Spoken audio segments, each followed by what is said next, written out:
We were both thrilled with the progress that was made in the 2023 legislative session and very aware of the work left in front of us as we work to make sure that all children throughout Indiana are kindergarten ready. One of the most promising things that occurred is that we saw the Indiana General Assembly raise the income eligibility limit for our On My Way Pre-K program to 150% of the federal poverty level.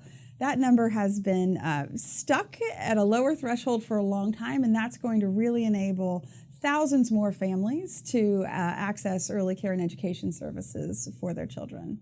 You know, another wonderful thing that happened in this year's General Assembly is we saw for the first time real awareness that the corporate community has a very important role to play in the health and success of our early learning sector. And so the General Assembly set aside $5 million over the biennium to encourage especially small and mid-sized employers to invest in support for their team members in accessing early care and education.